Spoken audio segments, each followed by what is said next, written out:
there are two stages: the stage of creation, in which we visualize ourselves as a deity and the universe as the mandala or palace of the deity, and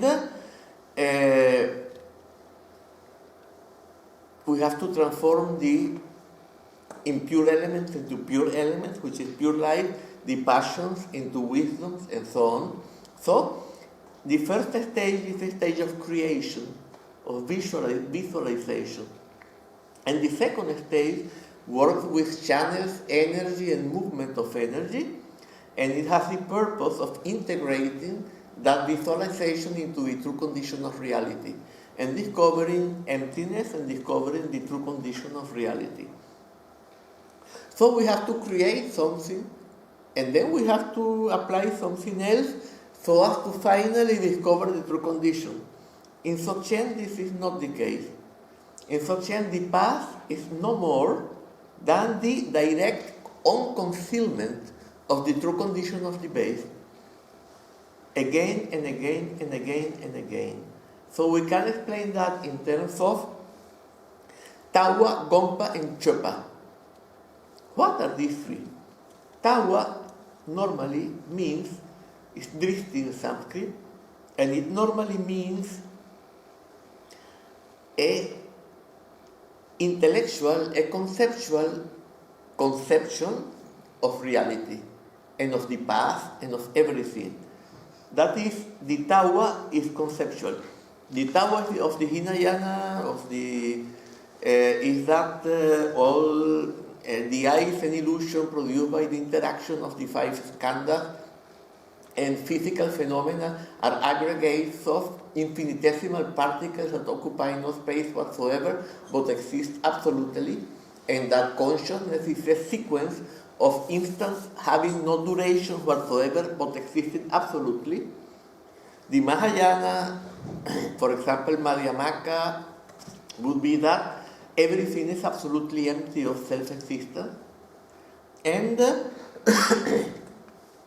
then in Dzogchen and Tantra also, there is impure vision that has to be transformed into pure vision, and so on. In Dzogchen, the Gompa, the Tawa, is not a conception of reality. The Tawa is the collapse of all concepts, so that the true condition of the base becomes patent, becomes evident, is no longer concealed, at least during the time in which it is patent. If it were continuous, it would be the fruit. In the past, this happens, this disclosure, and then again the concealment arises. And then disclosure and concealment, disclosure and concealment. And this is the Tantra also, the continuity of awareness through concealment and unconcealment. So, the Tawa, therefore, is not an intellectual understanding of reality. Why? Because the true condition of reality cannot be understood in terms of concept. That was what was represented by the sphere that has no angles. The true condition is continuous. Concepts are discontinuous. The true condition is analog. Thoughts are digital. They define themselves by exclusion. There is a gap between the concept and its opposite. But in the true condition of reality, there are no gaps. It's totally continuous. So when we perceive it in terms of this continuous concept, we are distorting it. And Dzogchen is fully aware of this, and therefore the only Tawa possible for Dzogchen is the naked, non-dual and non-conceptual disclosure of the true condition of reality. Then what is Gompa, or contemplation?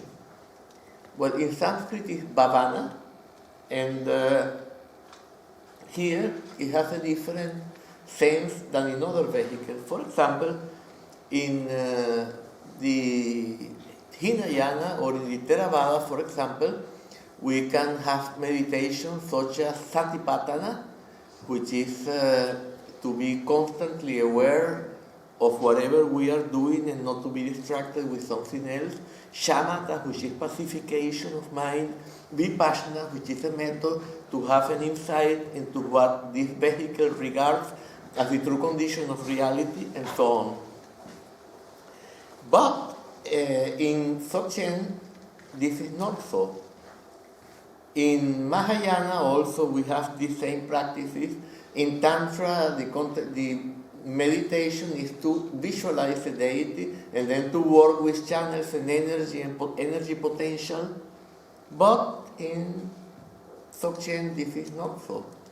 In Dzogchen, the Gompa is the continuity of the vision of the disclosure of the true condition of reality without any concept, the continuity of this in a session of practice.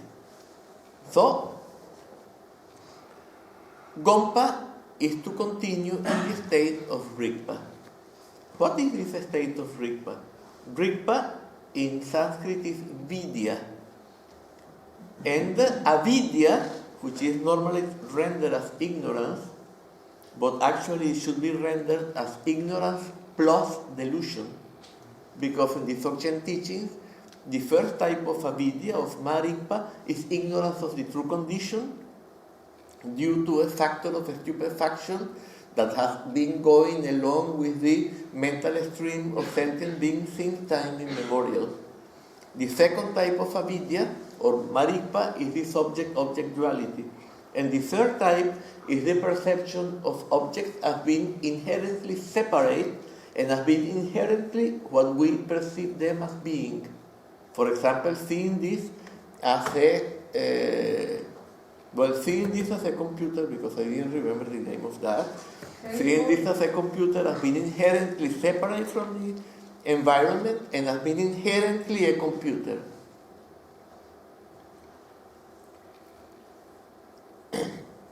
So, the contemplation is the continuity of Rigpa, of this, the opposite of Marikpa, the patency of the true condition of reality, and the unobstructedness of all manifestation in this condition. This is Rigpa, and the continuity of Rigpa in a session of practice is contemplation. But our true condition doesn't have only one aspect. We have essence, but we have energy. And energy is uninterrupted manifestation. Therefore, our true condition will be manifesting thoughts. And when it manifests thoughts, we are conditioned to believe in their contents. And then a thought arises, and we are trapped inside the thought, so to say, taking the content as absolute reality, as the absolute condition, as something that is absolutely true. And this is delusion, because thoughts are that which distorts reality, because the true condition of reality, represented by the sphere, cannot be englobed by any thought. Thoughts have to collapse for that to be realized. But thought arises because we have that aspect in our true condition. And then we get caught. And then what do?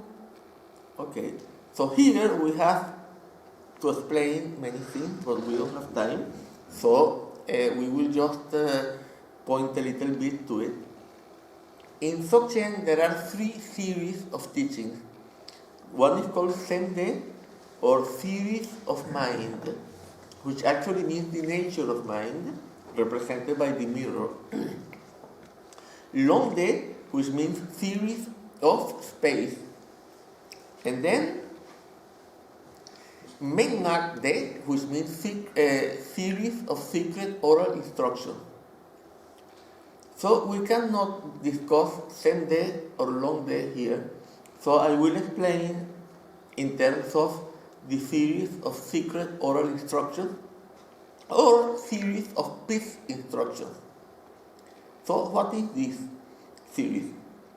In this series, we have 2 consecutive practices. which are called structure and toggle. So what is this structure? What is the meaning of this? Trek means tied up. If I have, for example, many pieces of firewood tied up with a string, this is a traction. If we have a lot of grass tied up, this is called a traksha. So it means tied up. And what does this tied up mean?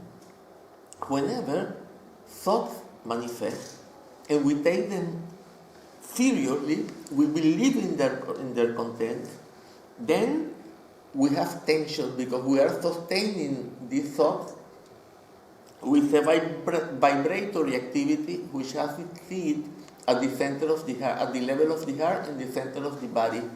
And because there cannot be thought without the basic thought which gives rise to the subject-object duality, then we have tension like this or like that. And this tension manifests in our chest and very often in the whole of our body. I am tense, I am stressed. What is a stress? A stress of metals, is when it has been subjected to strong pressures and then it loses its resistance and it disintegrates. So, that means I am tense. And I am tense, why? Because I am believing in the contents of thoughts as an absolute reality. And I take that seriously. I may fall over the abyss. I may fail the exam. My girlfriend will leave me. Whatever. Yeah? Then I have tension. And with even the slightest thought that this is very beautiful, there is a slight tension, which in that case may be enjoyable. And then when I see something unpleasant, I reject it. That rejection creates a tension. And then I experience this tension. So, ch means to break. There are two words. One is ch,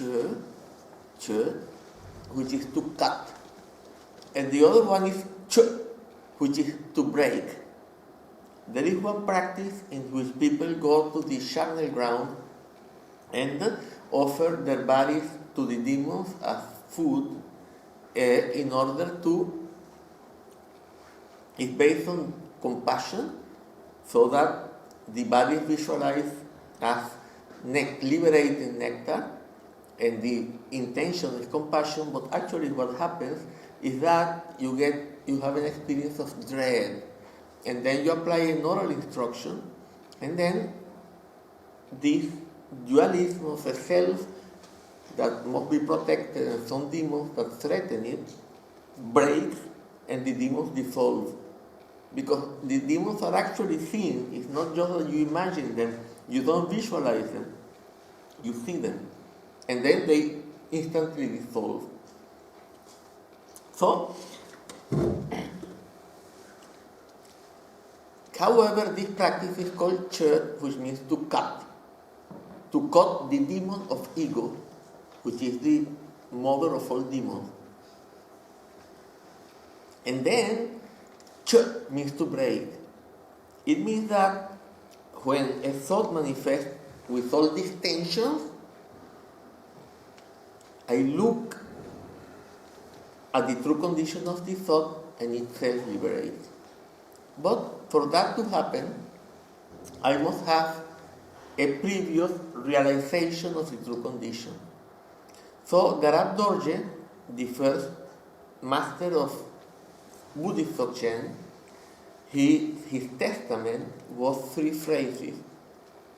The first, direct introduction. The second, not to remain in doubt. The third, to continue in this state. So direct introduction means it's the same as tawa. A first realization of the true condition of reality beyond concepts, beyond all these filters that normally condition our experience. And normally that is done by a master. A master creates the condition for this collapse to occur. By the way, on November 13th, there is a transmission of direct introduction by Jagiellonian via webcast, and whoever is interested could contact the Dzogchen community of Krakow and attend it. That doesn't mean that you will necessarily have a true direct introduction, but you get the permission to apply the method of Dzogchen that may allow you to have direct introduction even on your own, even if you are not in the presence of a master. But then, after this, we have doubt. Because if the direct introduction didn't occur with a very high level of energy, it wasn't so clear. The contrast between samsara and nirvana was not so striking. And the glimpse of Rigpa was not so intense. So, when memory is reestablished, we have a problem because, as Acharya Dignaga said, to remember is always to remember that I was perceiving or acting or thinking, etc. But in direct introduction, there was no I perceiving. So, what to do?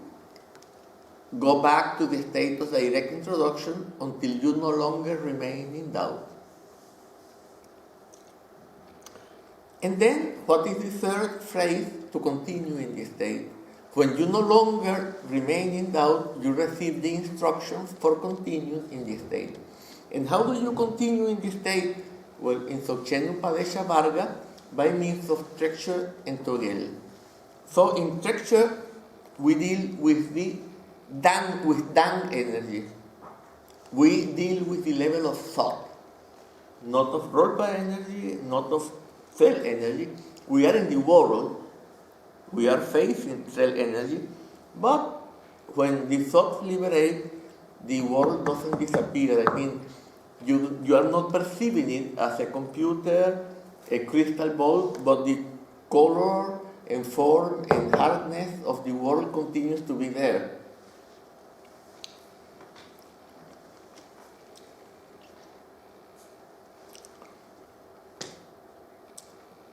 For that to happen, you must have strong confidence in Rigpa.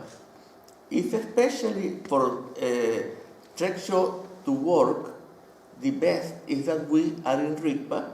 Imagine, for example, we practice a method. There are two methods for direct introduction and not to remain in doubt. Actually, three in the Upadesha Varga, in the series of secretorial instructions, which are Sensing, Rushen, and Seventh Lojong. Yesterday and day before yesterday and Friday evening, we had some kind of retreat for doing these practices, and probably there will be more in the future. And in the course of this sensing, or Rushen, etc., Rigpa manifests. But then, because we have not only essence, but also energy, a thought will manifest. And we will tend to get inside this thought. But we step back. And we look at the constituent, at the stuff of the thought, as though we were going to determine whether it is or it isn't the same constituent of the experience of Rigpa we had before when the Dharmakaya manifested. It's not that we are going to try to find an answer in work, we just look, and then, because we were in the Dharmakaya, when we look at that, the true condition of which is the Dharmakaya manifests. And the Dharmakaya is an all-liberating single gnosis. All Kung, liberating Dröl, single Chik, and liberating Dröl. Chikshe Kundrol. Chikshe Kundrol. No, single gnosis, all liberating. And then the thoughts instantly disappear. They dissolve, they become nothing. And the true condition of reality is fully patent, fully manifest again. But then we don't have only katak, we don't have only essence, we also have energy. Another thought will arise. We do the same. Well, I won't get into that because if I got into that too much, it would be like giving textual instructions. And first of all, textual instructions are only given to people who have transmission by a master who gives this teaching, so it cannot be talked about in a public lecture at the university or something that is in a totally different context. It belongs to a totally different context. But at any rate, the point is that each time that the thought liberates, there is a little amount of neutralization of the propensities for this type of thoughts to manifest and for thought in general to manifest. And if the thought liberates when there is a strong emotional intensity, the amount of karma neutralized, of propensities neutralized is greater. So, by means of this practice of structure, we develop a capacity of a spontaneous liberation, so that whenever we are in delusion, we have the possibility of delusion spontaneously liberating. Of course, we have to apply an instruction, and that means that structure is contrived. It requires contrivance. Then why is it self-liberation if it requires contrivance?